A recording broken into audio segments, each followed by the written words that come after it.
All right, guys, we are live and welcome back to the Blamegirl Podcast with Mr. Terry Wayne. And we have Jeff Dolezal in the house. Welcome, Jeff. What Jeff, how was your weekend? My weekend was good.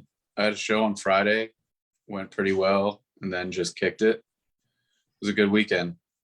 How was your weekend, Gio? Where was your show? Huh? Where was your show? I was at the Coop in Delray. Oh, at the Coop in Delray. My weekend was great. Thank you for asking, Jeff. You hear that, Terry? I haven't even gotten. He asked me So how my to weekend was, so I get to go next. I didn't even. That's fine. I just didn't even get a chance this time. Yeah, you in over a year you have never asked. But thank you, Jeff, for asking. My weekend was great. On Friday I went to a fetish party. What's that? Yeah. What's that? Yeah, It's a party God, you're married. with a I am married. I know. with a very strict dress code. But we had to. It had to be like sexy. Fetish party, BDSM, whips, chains. What if your fetish No, it is didn't have black to be tie? like that. It didn't have to be like that.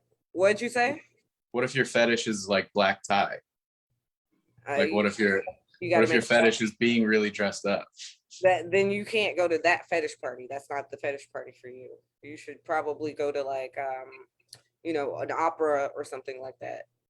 Just get rock hard in an opera. I'm on Yeah. it. Yeah. James Bond style, And then Yeah. so and Jeff, like if you want to share the show while I'm rambling on, that's kind of why we ask about the weekends. I forgot to mention that. But Jason wants to know what your fetish is. I'm trying to figure that out. I think just exhibitionism. I would say. Yeah, I could see that. You were pretty proud of yourself for walking around New York topless. So Yeah, and I go to nude beaches all the time, and I was see, there you go. You love telling people that. You know what my fetish is? What's your fetish? White women. That's I was gonna say common chicks with fetish. dicks, but Very common fetish. So I fucking love white women. how rare. I know. I'm a weird bird. So and then Saturday we had a show for the tour. I guess at what was the room called, Terry? Fins and things. Fins and Things. And then Sunday was my friend Shandy's birthday. So she fills in for me. Nice. And we went to dinner on the island. I had just a packed weekend, y'all. I did. Terry, how was your weekend? It was good. As you said, we did the show on Saturday. And then after that, we went downtown for some of the Halloween festivities, or as my girlfriend calls it, Christmas, because it's her Christmas. Yeah. She loves one of those people. Yeah, she's one of those people. She loves Halloween, loves dressing up. But it was great. People really dug our costumes. We got a lot of compliments. She made hers homemade. I just bought mine because I'm a piece of shit, I guess. But it was all LED lights and whatnot. She made the lights. She made that mask and stuff. That's cool. She bought the mask, but she made everything else. Oh, She okay. made Skirt. she made the skirt with the lights underneath it, and then she made the headdress and all that jazz. All right. So I just got to point out that. And go I mean, ahead. I was still going, but My bad. it's fine. You're used to it. You're a Go ahead. Titans fan? I am a Titans fan. Oh shit. That's right. 6-2, baby. Be nice to Tannehill. Be good to him. I don't. We love Tannehill. He fits in our system perfectly. Yeah, and the Titans won a nail biter yesterday, which was great. Derrick Henry, our running back, is #1 in the NFL, and we are going to the Super Bowl this year. Oh my God. I wouldn't go that far, but he's. Oh no, we definitely are. We have beaten the Bills. We have beaten the Colts. We have beaten Kansas City. We're beating everybody this year. We're getting it. The only ones we lose to are the sucky teams, and those are just gap games. We lost to the Jets. It doesn't matter. All right, I got to put my foot down. That's enough football talk for now. We're gonna get back to some football, but I just got to point out Well, let Terry finish. I'm sorry, I interrupted you. What else did you do this weekend? Did you do anything on Halloween Oh, night? no, just Sunday. Again, was her Christmas. So Sunday, we just took Halloween and made it a home night. She bought a cake and a bunch of candy, and we just got really high and watched scary movies. Halloween Kills was awesome, by the way. I finally watched it, and I don't get what they're saying. Or did you go to the theater? No, at home. No, she lit about 24 candles, and we watched scary movies in the dark. Who goes to a theater anymore? Why did you watch Halloween Kills at home though? Huh? That's the way to go. How did you watch? It's on Peacock for free. Oh, okay. Yeah. All right. So It's a free app. Just download it. No, I know what Peacock is. I didn't know it was on there.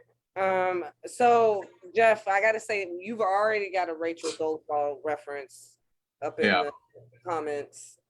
Mm-hmm. I am black. Brother or husband? That's what he wants to know. Oh, neither. I don't know her. I've never met her, but we're for sure related because I'm black as fuck. No, not that. I saw that Jason said, what does your girlfriend call Christmas? Easter? That was a good one, Jason. Good for you. Sorry. Go ahead. all right. You're good. I guess we'll get back to football. It's time to get to the topics, which I not have pulled up. Hold on. Time for my hot Kaepernick takes. I know the first one's about football. Y'all, a fan was awarded Tom Brady's 600th touchdown ball, and he gave it back. Who's to blame here? I sent you this story for a reason. This is a feel-good story. Now, I understand that you didn't get why I sent it to you. You were like, what does this matter? Who cares? Do you know that ball's worth at least $500,000? And he gave it back to him. Because he was just a fan, and he said, no, this is your ball, you deserve it. Now, the organization, the Tampa Bay Buccaneers organization, gave him season tickets for the rest of the year and next year. They gave him a couple of signed jerseys, including a Brady signed jersey. So he did get some stuff, but when he was questioned, They gave him a Bitcoin. That's who gave him a Bitcoin? I think that's what I read in the article. He got a Bitcoin. Well, that's pretty good. But also, the thing was, when he was interviewed by ESPN, they asked him, what would you ask? If you can ask Tom Brady or the Bucs organization for anything, what would you ask for? And he said, well, I'd love to play a round of golf with Tom Brady. Yeah. That's it. Cool. Also, it's pretty cool. It's not $500,000 cool, but it's cool. Yeah, but if you refuse to give the ball back, you're gonna get jumped on your way to your car. You would get fucked up. If you were like, I'm not giving that ball back, Tom Brady has enough memorabilia, they're fighting you on you're gonna get fucked up on your way back. You'd have to have security take you to your car, you know. And not back. Yeah, it's like a casino. They would boo you immediately. People would want to fight you. Yeah. That would not be a fun. Maybe I'll take the Bitcoin and the signed jerseys. You'd have to get in a fight, dude. Those fans would hate you. Yeah. They would. Well, and the thing was, though, I do want to point out that he does admit in the interview that the first 2 times they asked him for it, he said no.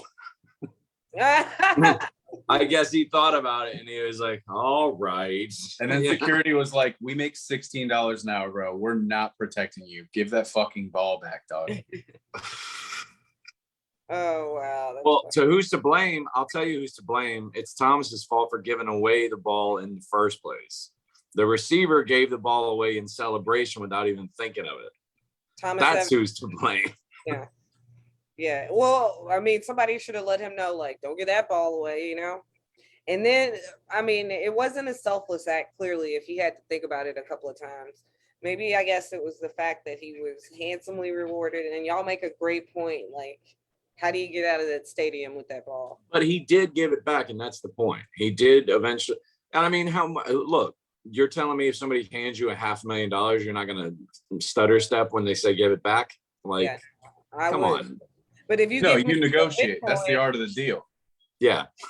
Hey, we I love don't 45. mention that. We don't give any free publicity to that particular book. Okay. What? No, That's a great book. It's a great it book. is not. It's not. But And look, he didn't Shout write out it. 45. No, did and he get a didn't even Bitcoin. write it. He did get a Bitcoin. Don't let him aggravate you. Don't even believe what he says. I wouldn't take it seriously on that. He's a comedian. Don't forget. Shout out 45. I love the art of the deal. All I right, apply guys. it to my everyday life. You know who else probably loved the art of the deal? Kyle Rittenhouse. And in the Kyle Rittenhouse trial, the judge has ruled that the deceased cannot be called victims, but they can be called arsonists. Mhm. What's the blame, guys? Is this even fair? Yeah. No, it's racism. But No. go I ahead, don't think Jeff. so. I don't think it is. The whole trial is about him being guilty or not. If you call them victims, but if you're on trial for murder, you don't want to be referred to as a killer throughout the trial.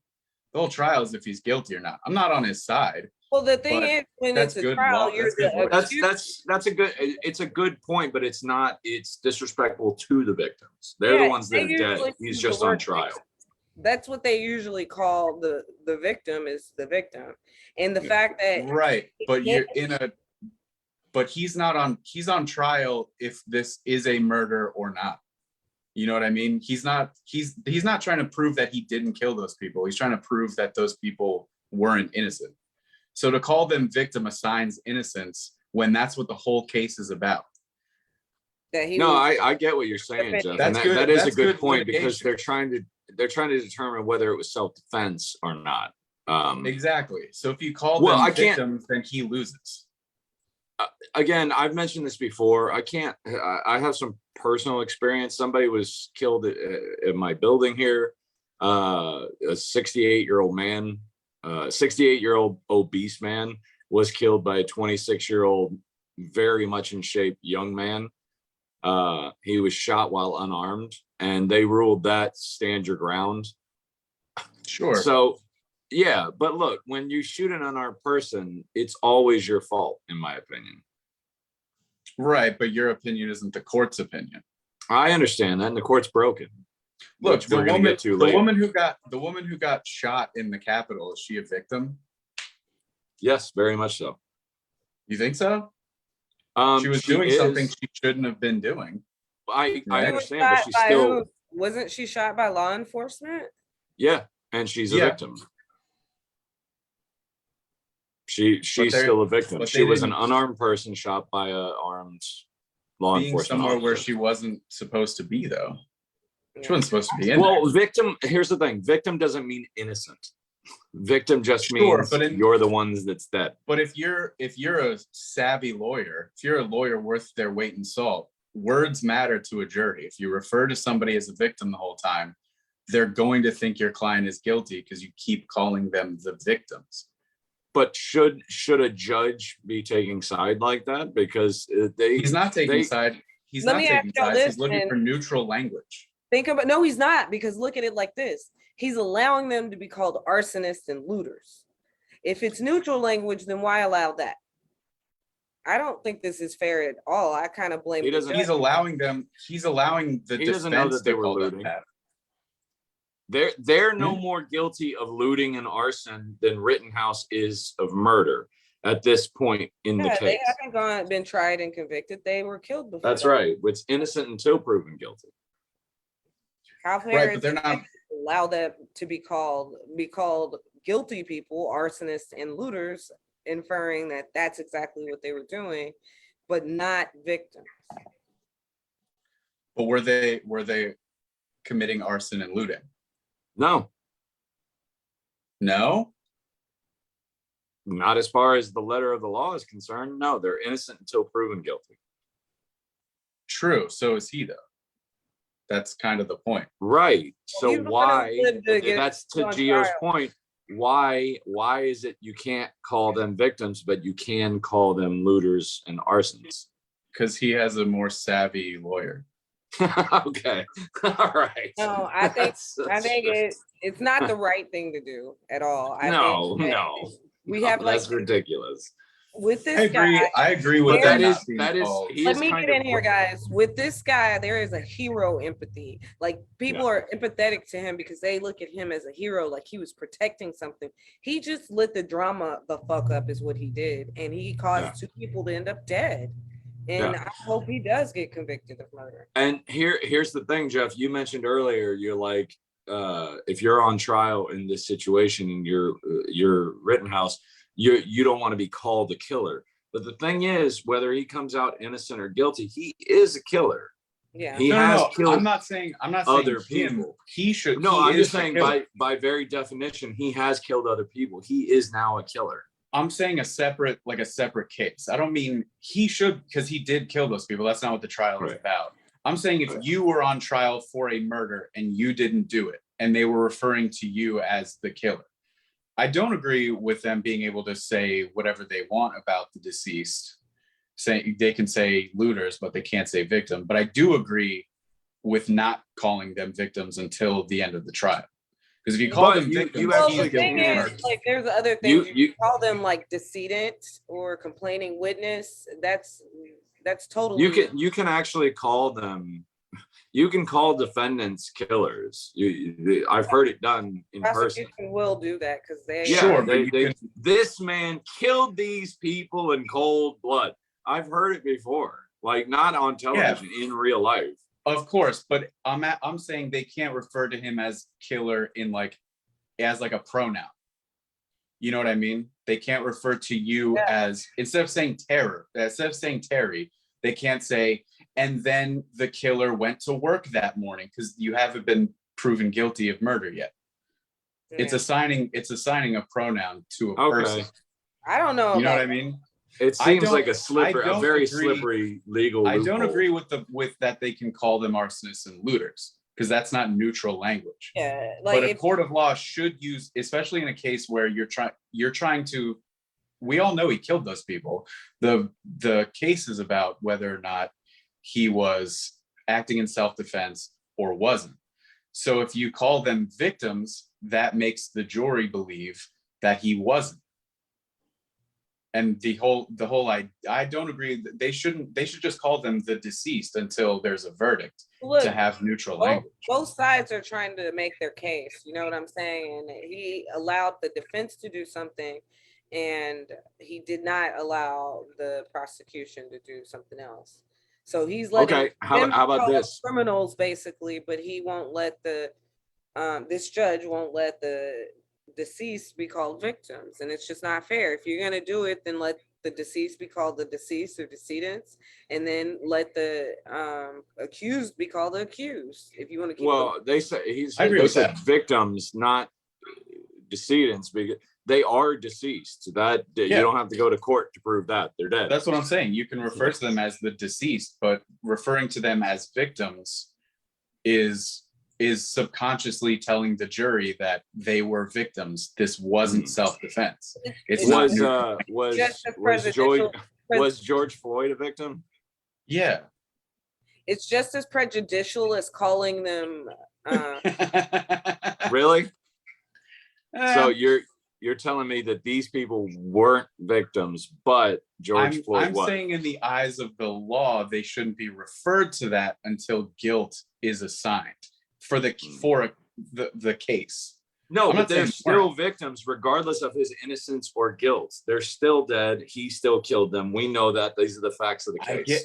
I get that.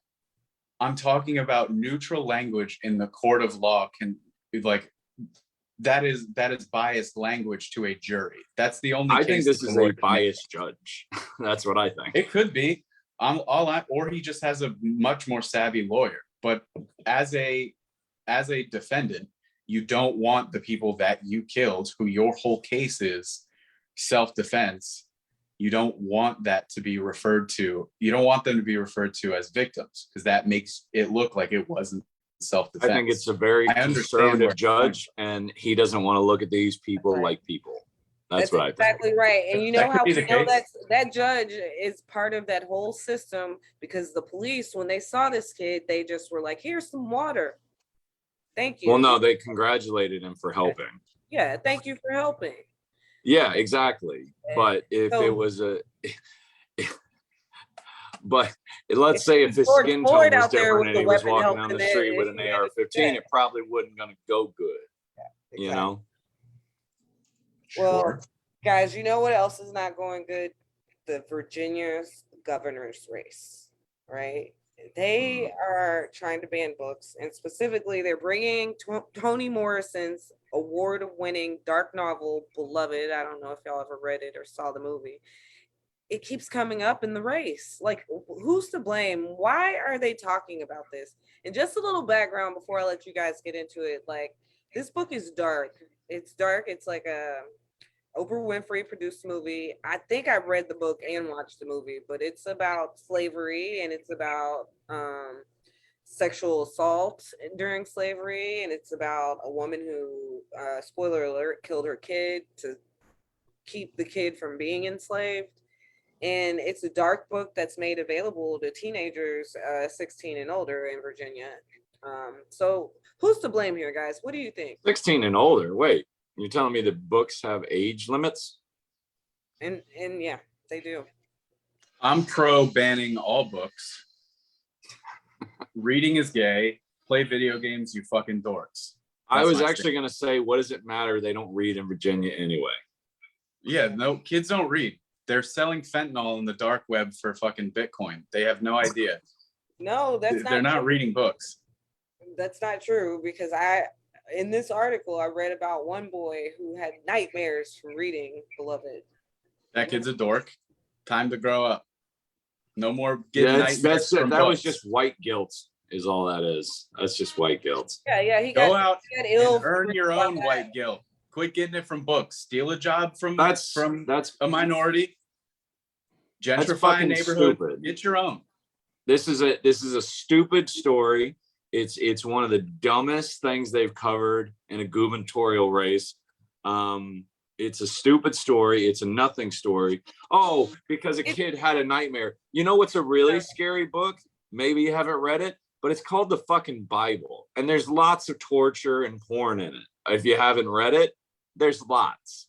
Lots and lots. It's not a nothing story, because I didn't put this in here. I mean, I did. I said it's a conservative talking point. It's going on in my hometown. We talked about a story about this, how they're trying to like ban books there, and they don't want critical race theory. And this is kind of along those lines. You're gonna get some critical shit if you read this book, and they want to baby these kids. And I mean, it's 16 and up. Like, I think it's just fine. Yeah. They want to baby these kids. Don't read that book. It's too grown up for you. Now here, go hang out with this priest. Yeah. Don't read. If you're a kid in high school and you're fighting for books, go get laid, you fucking dork. What are you fighting for books for? Kids I read in high school. Fuck you. No, do not listen to him. Yeah, I was reading in high school too, but we're old, so. And we had video games too. So. That's true. We had video games, but it was like Super Nintendo. It wasn't Shit's way cooler now. No, for me, get on Fortnite.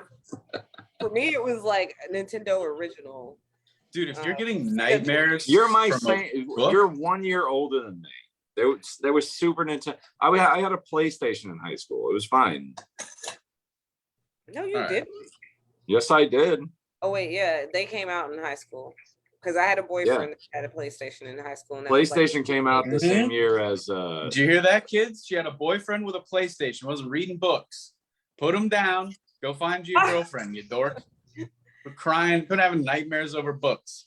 I had a girlfriend too. You're allowed to do it all, You don't have to. You don't have to be this way. Yeah. You can have a PlayStation and get laid. And not be too young to read Toni Morrison's award-winning Beloved. Well, there's lots of really like gory, terrifying books that are considered classics. I mean, I just use the Bible as an example because it's got the most gore and torture in it. No, they used it in this article about how the Bible is very. Yeah. Well, it's kind of like the story of David and Goliath. Everybody talks about that story like it's so inspirational. You haven't read the whole thing. Because he hit him with the slingshot and a little stone, and that seems cute, very Dennis the Menace style. But they don't talk about the fact that then he went over to the body and cut his fucking head off and held it up in front of the Philistine army. This is what the article says. It says, who would teach to see how dubious that method is, consider a play about a 13-year-old girl who commits suicide after a one-night stand. Who would teach that? Romeo and Juliet. Like, they don't think about all the other shit that's already out there that these kids are already reading. That's pretty. Well, it's kind of like you said with the critical race theory. They don't even know what they're talking about. I've seen so many interviews where people, especially conservatives and like your Trump conservatives and things like that, they've been interviewed where they're like, that's, a critical race theory is the most terrible lie. This country is going to hell. And then somebody says, well, what is it? And they go, well, it's the stuff. Like, they have no fucking idea what they're talking about. They're just parroting the same thing they heard Tucker Carlson say. Yeah, that's all it is. And I like, just to bring it, because we are talking about critical race theory, I read a really good meme today, and it said that the same people that protested Ruby Bridges from going to school are protesting us teaching their kids about them preventing her from going to school. So that's critical race theory summed up, I'm not a big fan of it. It's not even in like grade schools. It's like you learn it in college. But I will say, if you're reading Beloved, that's a little bit of critical race theory. Because if you go read that book, that's some heavy shit. Black folks, I saw Beloved and I'm like, yep, that's how they treated us, Well, critical race theory doesn't belong in elementary school. I don't even know why that came up. High school is where it belongs. But don't we already, we learned about, I watched Roots in high school. You know what I mean? I did. Watched Roots. We were watching. Your name is Kobe. Isn't it? That's not what critical race theory is. I know what critical race theory is, but don't we already know the atrocities? We know. We got it. I don't think we do, because I'm learning every day about how far not only we as a society, but our actual government went past the civil rights movement to continue to hold the Black community down, because we definitely did that. Yeah, after World War II, we sent them off to fight for us, and then when they came back, we redlined them into ghettos. Like, that's the reality. That's part of critical race theory, is teaching that fact that we definitely did do that. I love that. We already teach that. We learned all that. No, we don't. I'm okay with this mansplain right here. I'm okay with this mansplain, Terry. Go on. I didn't learn about redlining until I was like 35. I didn't learn about I didn't learn about Juneteenth and the bombing of what's that city in Oklahoma? I didn't learn about that till I was like 37. Tulsa, thank you. Tulsa bombings. Yeah. I mean, we did. I don't know how to explain. How old are you? I don't know. Like, it's just, I feel like we already. I'm 30. Oh, okay. So you got 10 years on both of us. But I don't know. It's like, it just has like a name now. But it's like, we learned all that. We didn't learn all that. It was so bad. Like, what I really resent is growing up to be an adult, and like, this is what I don't like, because we teach the kids. I grew up and I realized when I got to college that Abraham Lincoln did not want to free the slaves. He did it to preserve the Union. It wasn't because he thought slavery was wrong. And like in school, that's how he rallied Black people to fight. Grade school, they teach you that he wanted to free the slaves. It's actually how he rallied voters, but most Black people. No, the majority of the people in the North thought slavery was wrong. He didn't personally think slavery was wrong, but he knew that his constituents did. So he did his job as an elected representative. And he came around, but he didn't initially think that it was wrong. Isn't it very funny that they kind of use the same tactics today that they used in the South?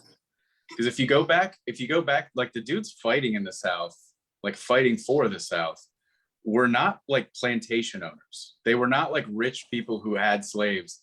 But the tactics that they used were, if we free them, they're going to steal your jobs, which is the same tactic they use now with like immigration. They're like, they're going to take your jobs.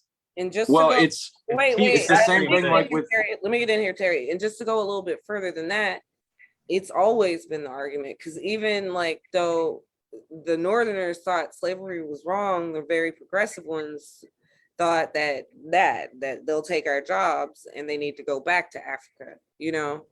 Yeah. So it's always been about the cost of labor since forever. Well, I mean, Jeff brings up a good point with immigrants, and all this is all the same thing, and it's just demonizing enemies. That's it. You find an enemy that people are scared of, you fan the flames of that fear, and it becomes something. Because does anybody remember the caravan of Central American immigrants that were supposed to overthrow our country like 3 years ago, and then never showed up and wasn't anything? I don't know. Well, but that's the same thing they're doing with CRT. It's just critical race theory is just another figurehead for things that are different and scary. So let's demonize it. The thing that I'm not super crazy about CRT is just telling a lot of it, not all of it, but a lot of it is like telling white children, like, you have to atone for these things, 9-year-old. Like, this is your fault. We're just saying it's not doing that, because it's not even the 9-year-olds. It's teaching them the truth. And it should be done in high school and higher. Yeah. Well, and if not, it's done in college. That's my point, Jeff. Like, I didn't learn the real like breakdown of. Well, it's done in the fight is against it happening in public schools. If it was just done in private universities, no one would care. But no, they very much do. That's the point. It's a conservative. There's very few actual public schools that teach this. They're not. No, I know. But that's what they're fighting for, is to not have it in public schools. It's a fake threat. It's a fake threat. No one's trying to. It is very much a fake threat. It's just knowledge, and knowledge should never be scary. It's information. You know, it is information, but it's also. It's not in public. It's in colleges. It's not. It's making its way into public schools, though. Yeah, that's what they're trying to. He's right about that. That's what they're trying to fight against. They're fighting against making it part of the public curriculum. That's what they're not fighting against it being in college. If it was only in colleges, nobody would care. Because here's the point. Do you think no one's trying to put it in public? Like, that's the point. They were. No, they're not. They were. Yeah, they were. Yeah, they were. They really were. All right. Like, I'm on your side, but they were. Like, truth is truth. For example, what were they trying to do? What were they trying to teach 9-year-olds? I did not know that. No, not 9-year-olds. That was comedic exaggeration. High school. That was comedic exaggeration. I think we're all in agreement that this does not belong in elementary school. No. I think everybody's in agreement. Like, you should be learning how to add and subtract and how many planets there are, because that keeps changing. I wouldn't even oppose it being in elementary school, but yeah, maybe you. I would. Well, you're wrong on that one. No. Kids can't. The whole point. The whole reason that they're fighting against that. It's at home when they're 9. So sorry, y'all can. If kids learn it at home, what they learn at home, people don't have control over. But what they have control over in schools is the problem. Is a 9-year-old's brain can't wrap their head around that. So all they hear is, if you're white, you're evil. That's all they understand. That's funny, because that's basically what we've taught little black children for like 50 years. Thank you. Exactly. And it's not good to just put the shoe on the other foot. It's not good to be like, actually, hard pause, you're the evil ones now. We don't want to be teaching, because in the 60s and 70s, like, there was a huge propaganda machine telling black people that they're bad. And the whole point is, we just don't want that shoe on another foot. Kids that black people were bad. So that's my point. Like, what's the point in reversing this? Like, that's why I don't care. Like, if you're young and it used to be part of the fucking public school propaganda against us anyway. So, there's always been propaganda. I can't be sympathetic with like not teaching the truth. You know, there's always been propaganda in education, always. That's why we all believe, at least people in our generation, all believe that Christopher Columbus discovered America. He's never stepped foot on this continent. We know that for sure, for a fact. Yeah. He landed in the Bahamas. Not to mention there was Vikings here 300 years before him. They teaching 9-year-olds that shit, you know? Yeah. Sure, but he did tell the East about the West. He didn't discover America, but he did come back with a discovery. Yeah, but he also genocided a whole race of people. Everybody genocided back then. Everybody, that's how that shit worked. Not everybody, stuff. Everybody everybody from Europe. Well, hopefully for Kyle Rittenhouse, hopefully for Kyle Rittenhouse, a lot of other people were shooting other people too over there. Hey, people shoot everybody. Look, there's people killing people every day, so I should be able to as well. Terry, you know what? That's a good point because people are shooting everybody up in Texas. Guys, an HOA violation. No, we got to move on. Oh, fuck. Sorry. An HOA violation escalated and resulted in the death of an Austin, Texas homeowner. My hometown. Who's to blame, guys? Okay, stop saying it like stop saying the death as if it didn't happen to me right here that I just referenced like 20 minutes ago. It's the same thing. That's what started that argument between the young kid and the old man. Was the young kid had his dog, who, by the way, I knew him. I knew his dog. He was very well trained, but he had him without a leash. The guy didn't like it. He kept complaining. They got into a fight. Fist got thrown, and then an old man got shot. Okay, Terry, that's different because the one in Austin, SWAT team shot the dude. Okay. Oh. You didn't read the story. This guy. I did. This guy. I was just making a point. The city came and put a notice on this man's door that they were going to cut his grass because I guess he wasn't cutting it. And then they started to cut his grass, and he started shooting at them. Right. And then SWAT was called in, and eventually he was dead because he just wouldn't comply. No, he wouldn't stop shooting. Okay. if you're shooting at city workers, it's not going to go good for you. That's kind of how that works out. It's kind of his fault. And by the way, why did he give a shit they were cutting his grass? Let him cut the grass, man. That's like a life hack to get it done for free, right? I know. I used to have a house. I wish somebody would cut my grass for free. Well, if you're doing something wrong, you can't blame the police for shooting you. It's treading on some thin ice. This story's a little bit deeper though, because this dude doing something wrong and shooting at people are two totally different things. True. He lit a fire. He lit a fire before he came out. So he was an arsonist. No, in a fireplace.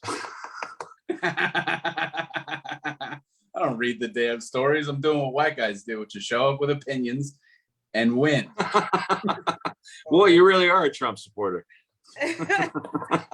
45, baby. But yeah, they couldn't get him out of the house as it became engulfed in flames. So he was going to go down with the house, y'all.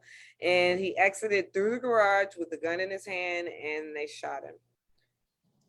So yeah, they'll even do that to white people.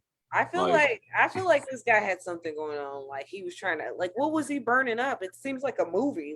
No, he's mentally ill. Yeah, that's a mentally ill dude. It's like when you see those videos where it's like, racism is on the rise. Woman says the N-word outside of 7-Eleven. And then you watch the video and it's like clearly a homeless woman. You're like, oh, this is a retarded lady. This isn't racism on the rise. This is a schizophrenic woman outside of let's not say retarded. Let's just say mentally ill. Terry, you're being so progressive tonight. No, I'm not trying to get, shut down by Zuckerberg, Usually Terry's a little bit more moderate, I'll say. All right. Well, let's move on from politics. Jeff, welcome to the Blamegirl Podcast. You're a comedian in South Florida. I tell myself that, yeah. How long have you been doing it? Like a year and a half. Oh yeah? How did you get into it? Just started going to open mics. He saw Terry Wayne perform and he was like, God, I got to do that. I got to get on this guy's level. I did see Terry at like my fourth open mic. I did see Terry Wayne almost fight an audience member. And I was like, damn, this guy kind of rules. I believe Wait, it. what? Was that a true story? Yeah, it's Swampgrass. I was gonna say, was it at Swamp? It must have been that Oh night. yeah, well, Swampgrass doesn't The count. Dreads? That place is Was that's it that's the Thunderdome. Yeah, that place sucks. Mm. Oh, back off! I'm the house favorite there. Yeah, I don't think it sucks. I think it's great for warriors. Yeah. Well, you want to practice. You could say on record Jeff said that. That's where Okay. you work out. That was Jeff. All right, Jeff. So you just got into it. Like, what's the first open mic you did? Oh man. Honestly, don't remember. Yeah. It was some kava bar that I don't think exists anymore. It was like pre-pandemic. Yeah. So I couldn't tell you. Some kava bar that I don't think survived. I don't remember. Bars. Yeah, it didn't go well. The mic didn't go well. My set didn't go well, and the business didn't go well. So They never do. The first sets are always terrible. oh dude, the first like 100 don't go well. First 100 sucked. I don't know. I took classes and I felt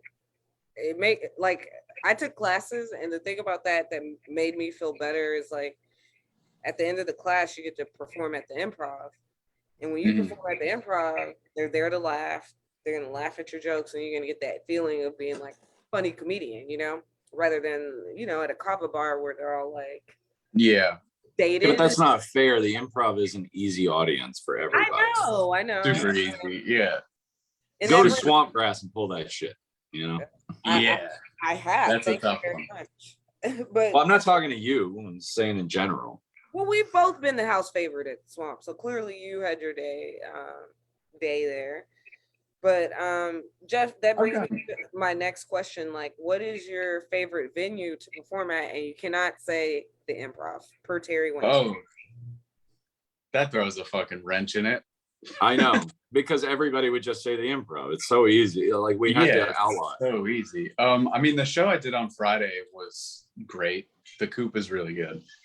They have great shows there. That's a great answer. I love that place. Yeah, that place rocks. Everything Jeff Quintana throws is. I'm having construction done, so this is nice. I was wondering. You're having construction done at 7:00 at night? Yeah, man, private contractors, dog. White. I get work. I wouldn't know the thing about that. Dude, you got to use your privilege. Dude. What are you doing? No, I'm You from got Memphis. I'm basically black. I am black. This is fun. This is really fun. All right. So Jeff, what was your motivation to do it? Just because I always wanted to. I don't really know. Why does anybody do it? Yeah. Because you think you're funny and you think Mental you can. illness. Yeah. You're so thoughtful. You're so thoughtful. What? Okay. So here's one. What has been your proudest moment? Doing 15 at the Improv. Okay. That's a good one. Yeah, that's fun. Who'd you do that in front of? What In show? front of?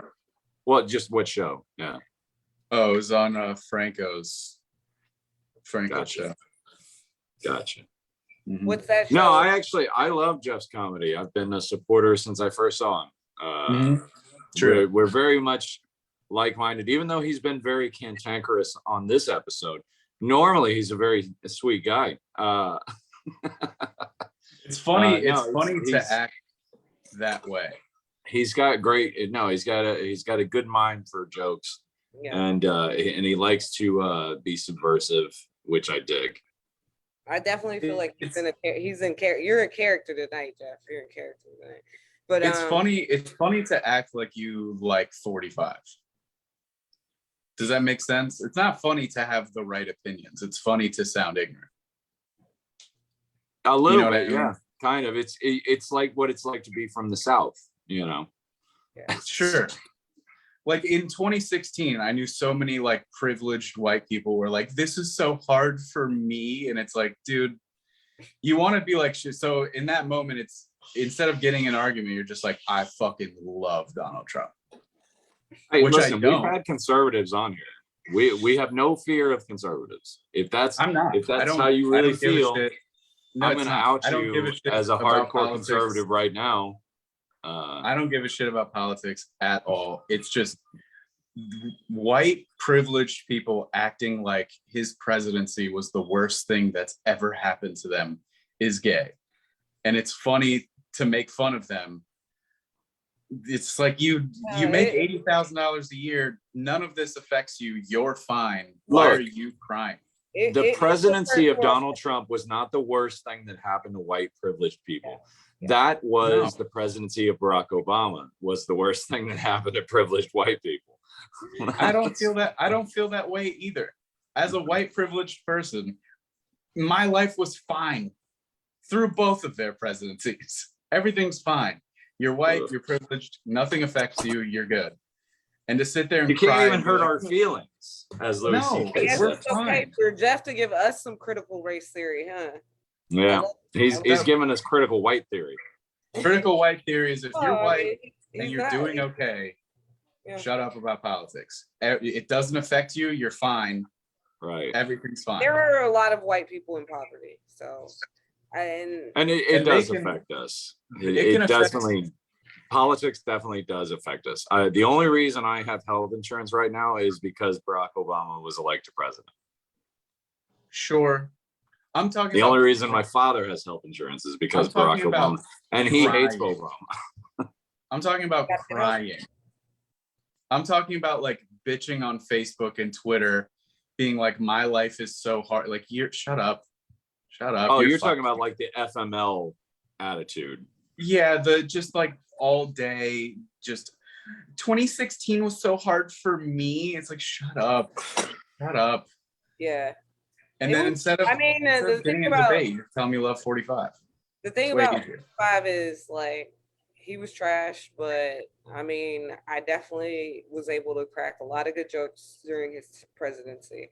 And there are a lot of fucking stupid people, in my opinion. He was funny. Can we admit that?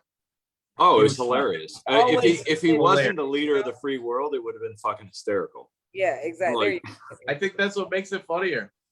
It doesn't, because he has the nuke codes. So that's not funny at all. I know, but that's the generational difference. Right. It's the nihilism is what makes it so funny to me. Is just the fact that like the most powerful man in the free world's like, yo, I can nuke this hurricane if you guys want.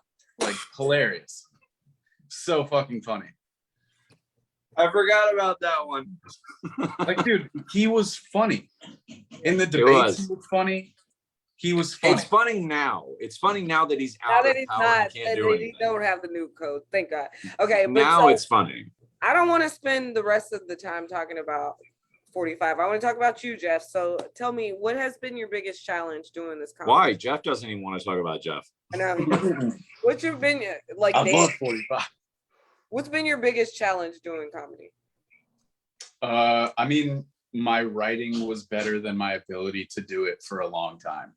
So I had these types of jokes where I would say mean things and be mean, but I didn't have the ability to pull it off.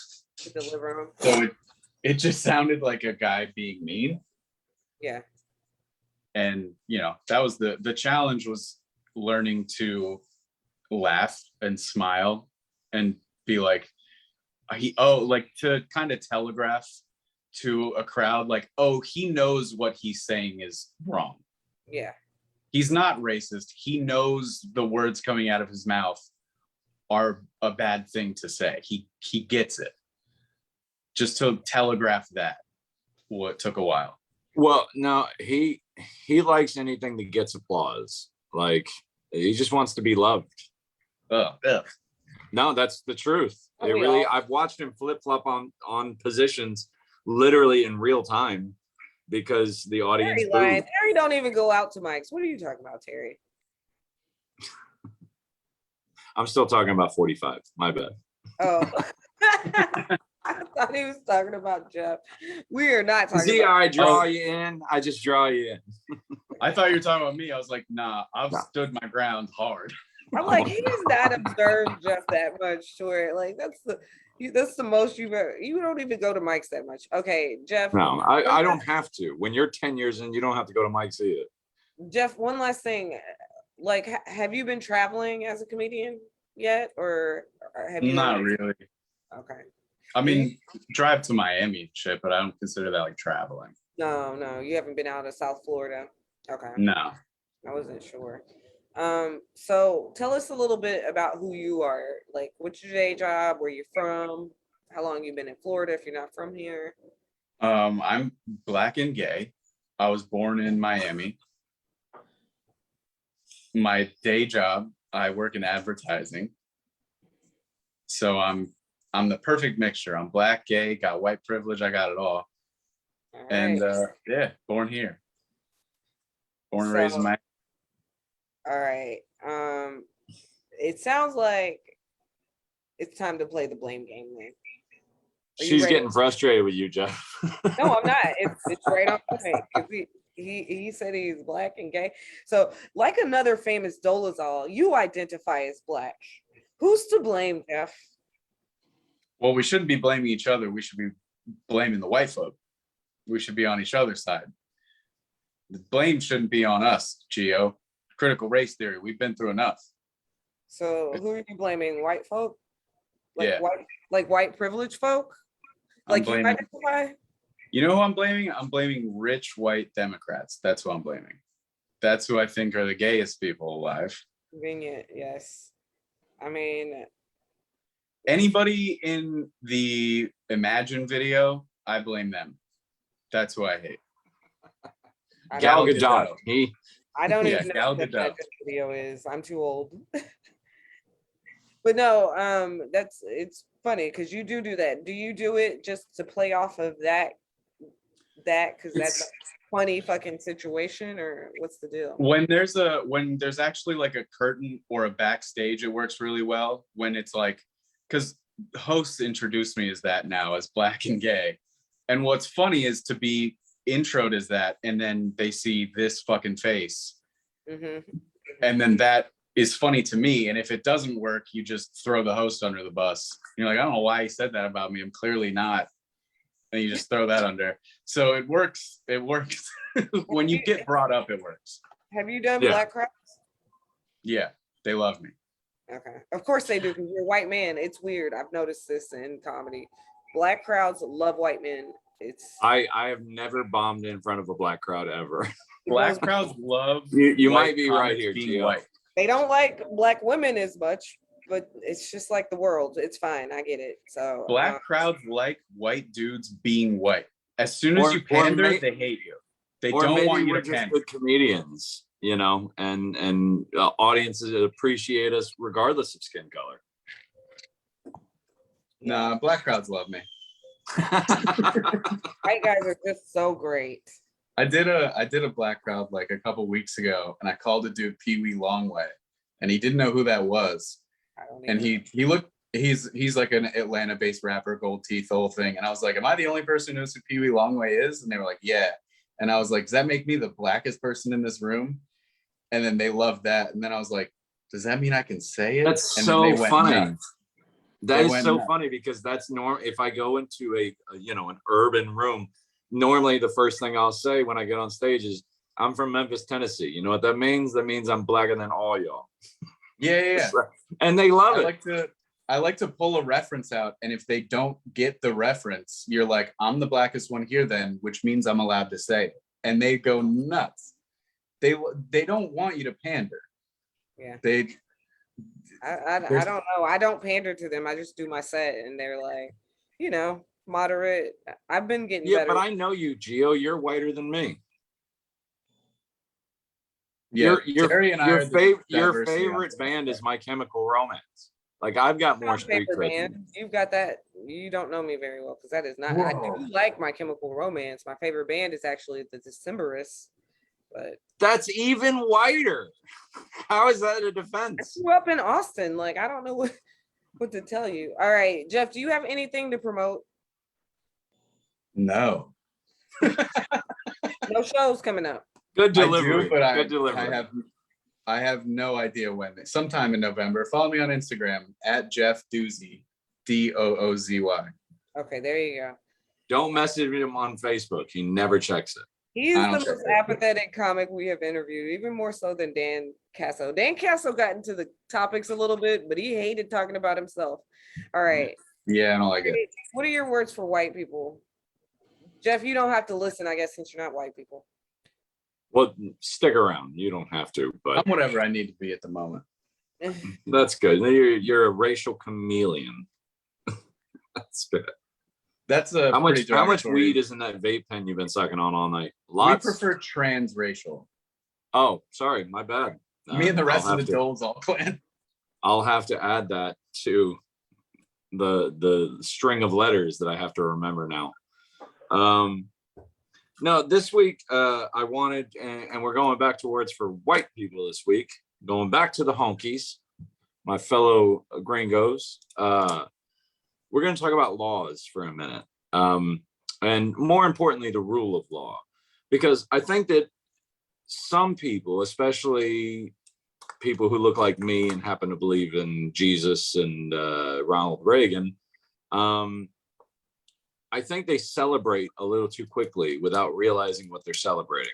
And mainly, the thing that made me think about this is the Texas abortion ban that basically turns citizens into vigilantes, where they can sue for anyone who either has an abortion or assists an abortion after 6 weeks. But now there are groups that are turning that law back around on them and using that same legal loophole, which, if you don't know, the legal loophole is basically the state of Texas nor the federal government can enforce this law. So they pass the enforcement on to the citizens and let them enforce it for them. And the reason they do this is because the law is unconstitutional and they know it. So the legal workaround is, hey, we're not enforcing it. They are. We're not doing anything about it. The people are. Well, now they've flipped it on its head and they're starting to use it against people buying assault rifles. And they're using it against gun control. They're using civilian vigilantes as a form of gun control. And then now those same people that love the Texas law are turning around and going, wait, that's unconstitutional. And they're saying, well, so is yours, but you created the loophole in this thing and you made it national news, and now it's going to be used against you. And that's the way the law works. You don't get to just have it the way you want it all the time. It's called precedent for a reason. You have created a precedent now. And that precedent can be used to infringe upon your religious beliefs. It can be used to infringe on your voting rights. It can be used to infringe upon your gun ownership. It can be used to infringe just about anything that should be protected by our Constitution, but isn't anymore because of this stupid legal loophole. So as much as you might be pro-life and you think you're saving babies, that way they can be executed later when they're adults, you're not really winning anything. What you're doing is you're opening up the floodgate for every God-given inalienable right that we have as Americans to be challenged. And it's going to be challenged, and it's going to be challenged over and over again until they close this loophole. So while you might be celebrating now, things are going to get a lot worse. And you did it. So congratulations, white people. We rule. We're the best. Yep. I'm for the ban. Keep it. That's why I sent Get these slugs under control. Gio, that's why I sent you this article earlier today. I didn't even see it yet. I did. I texted it over to you if you didn't get it, but I don't know if I got it. I gotta check it out. But isn't it delicious? Isn't it just the irony so delicious? No, let's They get those created slugs under control. They created this loophole to hold women down in Texas, and now it's being used to hold them down in Texas by the thing they love the most, even more than their families, which is their guns. I got Ooh, it. stay strong, Texas. I'm with you. He was just all about it. Now We get it, Jeff. We get it. Get out of character, Jeff. Okay, guys. Keep Terry, those slugs in mind. do you have anything you want to promote for this week? Yeah, I'm going to be performing in Atlanta November 6th with Rudy Wilson. So if you're in the Atlanta area, check my Facebook and Instagram and come out. I am jellies. I introduced you to Rudy. Rudy. Anyway, I'm this week. Did you mean to sound like Cosby right there? Yeah, Rudy. No, I didn't. Hey, you can ride up with us if you want. No, I mean, no, I'm not gonna be an afterthought. But anyway, maybe could I go up? You think? Maybe I will go. We'll talk about it. But anyway, It's a black room. You're a black person. Maybe. Well, we just had maybe you should take Jeff. I don't know. Anyway, I'm on a podcast on Thursday. I'm on Comedians and Cocktails with Hanson Sinclair. He was a guest on our podcast. I'm going to Fort Lauderdale. Oh, wait a second. Why am I not on that podcast with you? I'm sure. Yeah, I'm an alcoholic. Well, I am drinking a beer, so. I'm drinking something. But anyway, and then on Saturday, guys, I'm doing a veteran show at Swampgrass Willie's, my home bar. So come out if you live up north. All right. I guess until next week, Jeff, where do they follow you again? At Jeff Doozy, Doozy. All right, perfect. All right, guys. Until next week, give me a second, you two. My computer's being weird. Okay. I'm just ending the. This is a way to